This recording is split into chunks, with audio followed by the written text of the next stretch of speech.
you're the perfect guy to ask so many questions with your Hall of Fame resume and your QB Confidential YouTube page. But this one, I think, is particular. You're the perfect person to ask about this because it involves passing concepts and a Bible verse. Like you're an expert on all of these, okay?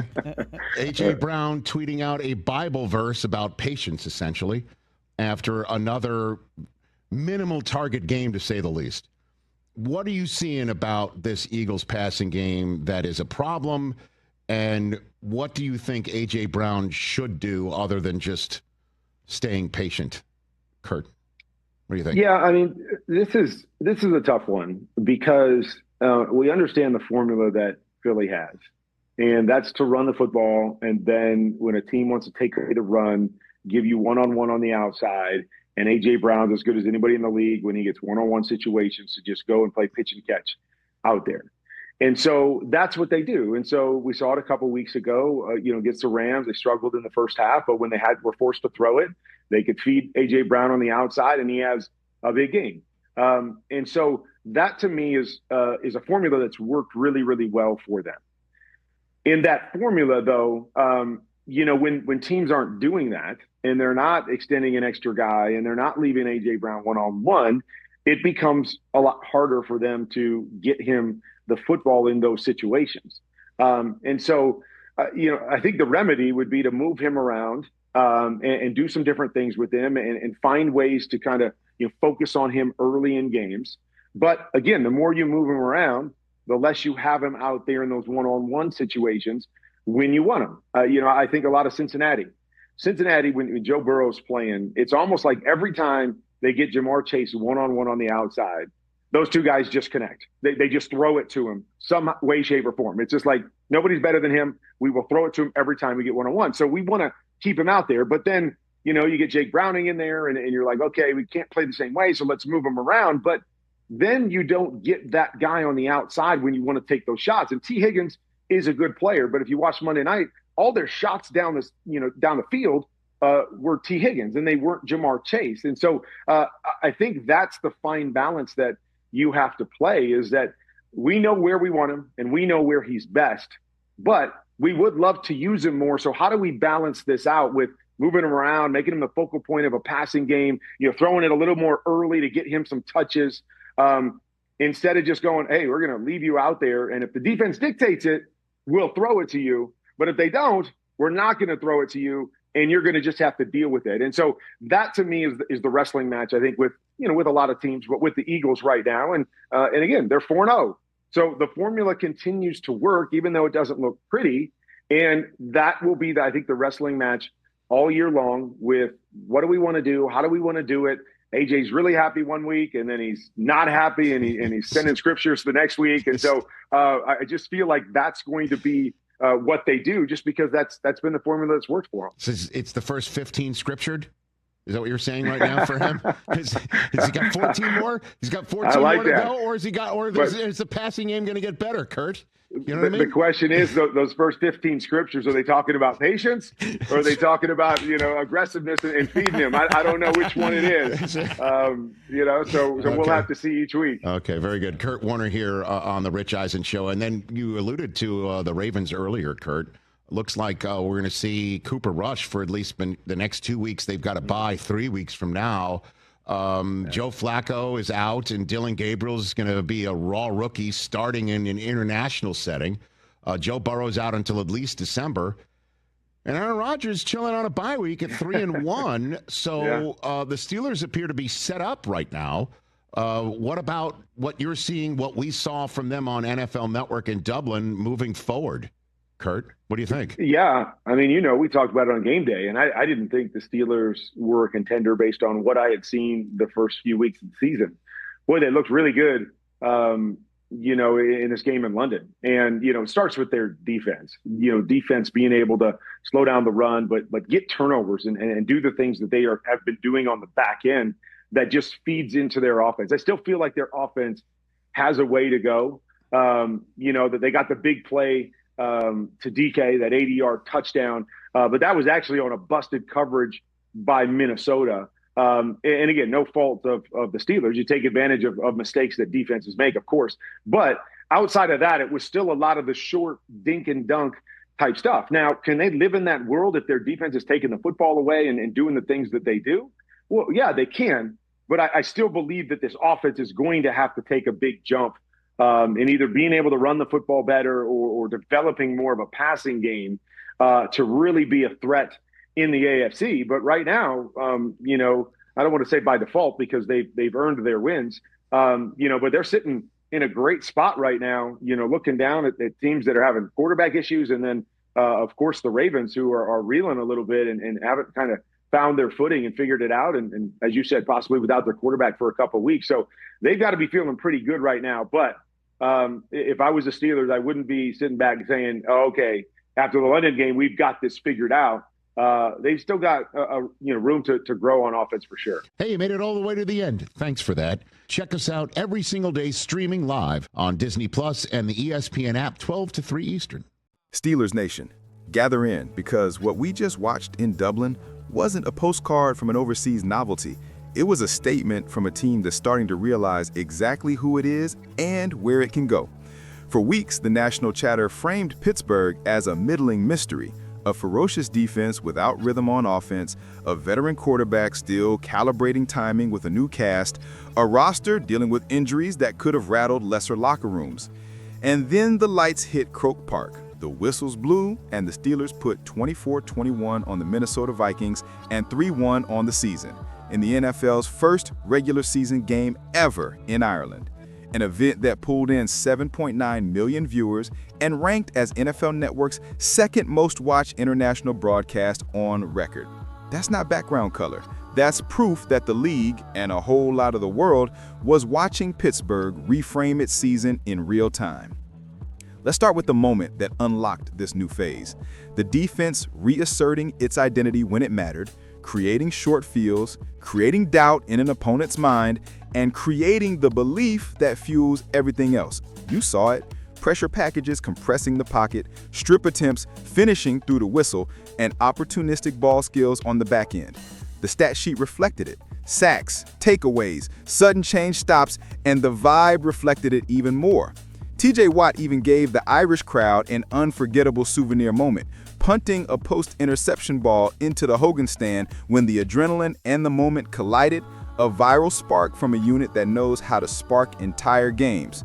Call it GAA-inspired or not, the point is the same. This defense sets a tone that opponents feel and fans feed off. And here's what really shifted the dialogue. Hall of Famer Kurt Warner, on national air, openly admitted he didn't view the Steelers as contenders based on the early weeks, then pivoted after the Dublin performance. He pointed straight at the defense for slowing the run and producing takeaways, and then challenged the offense to keep climbing, run it better, layer in more passing teeth, and the AFC stops being something you chase and starts being something you shape. That's not a YouTube hot take. That's a signal from a Hall of Fame quarterback who knows what championship balance looks like. And he noted what Steelers Nation knows in its bones. With division rivals wobbling at quarterback, Cincinnati dealing with Joe Burrow's long recovery timeline, and others cycling backups, Pittsburgh is sitting in a great spot right now, provided the growth continues. Now let's talk substance, not slogans.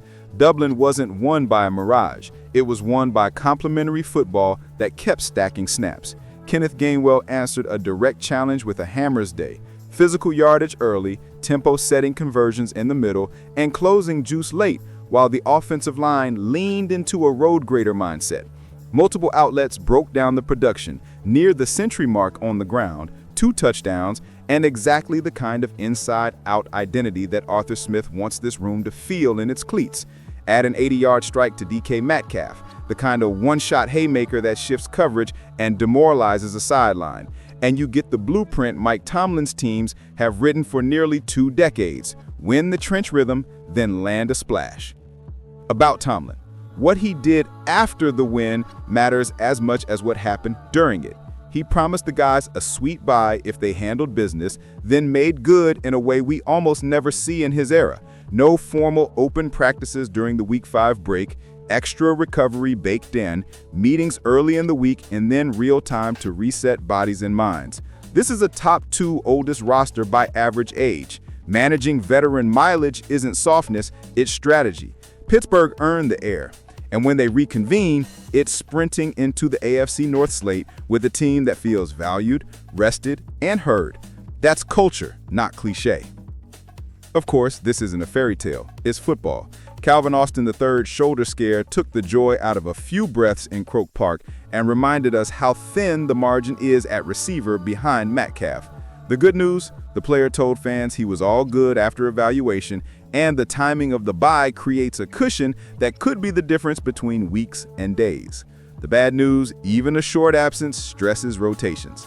That's why you're hearing credible national chatter about shopping for a WR2, WR3 who brings reliable hands and route flexibility. Names like Jacoby Meyers or Chris Olave get headlines, while value options like Rashid Shaheed make cap sense and special team sense, especially if you need punt return insurance.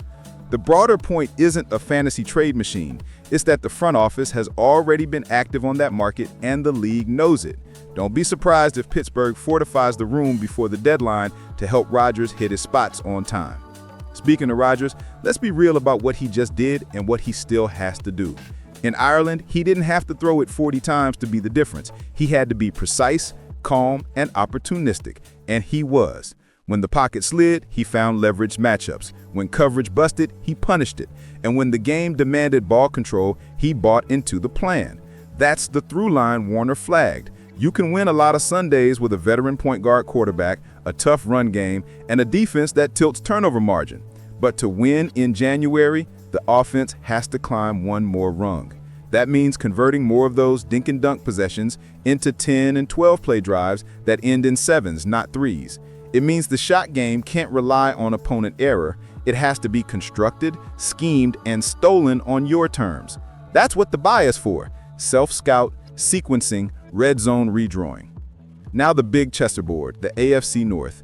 This division isn't being won on power rankings. It's being won on availability and adaptation.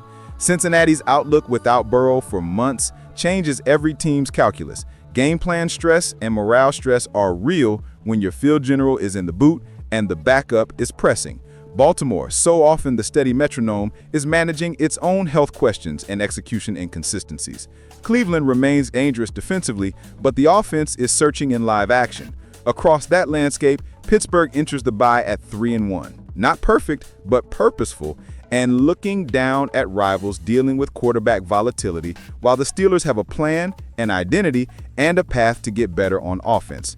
That's not me thumping the logo, that's the logic of the standings and the injury reports talking. And here's a forward-looking reason to be excited that isn't getting enough airtime: the Will Howard factor. Tom Arth, the quarterback's coach, didn't just toss a generic rehab platitude. He said Howard is in as good a shape as he's been since he's been a Steeler and praised how professionally the rookie handled the setback. Why does that matter now? Because the most stable organizations develop the next wave while the current wave is winning. Rodgers is QB1 today. That remains the plan. But preparing Howard to absorb the offense, handle scout team speed, and bank clean reps means your long-term floor rises, and your ceiling does too. If you hit on that developmental arc, it influences your 2026 draft capital and your cap decisions next spring. That is adult room team building, and it's happening behind the broadcast cameras. One more underrated domino from the Dublin game: the audience and the aura. International stages amplify locker room belief because they compress pressure into a single televised moment. 7-point win, 6 sacks, 2 picks, and a highlight strike to your WR1, and a goal line save that turned into clock milk. That's not myth, that's film. And when the league office puts out the viewage haul the next morning, players feel it. They know they didn't just win a game, they authored a narrative pivot that the entire NFL consumed over breakfast. Those things echo in meeting rooms. They alter how opponents self-scout you on Monday, and they make the next tactical decision, like Tomlin's uncommonly light bye week, land with the credibility of a coach who has his finger on the psychology of his group. So what happens next? Here's the checklist I want to see when the team comes out of the bye and into the division gauntlet.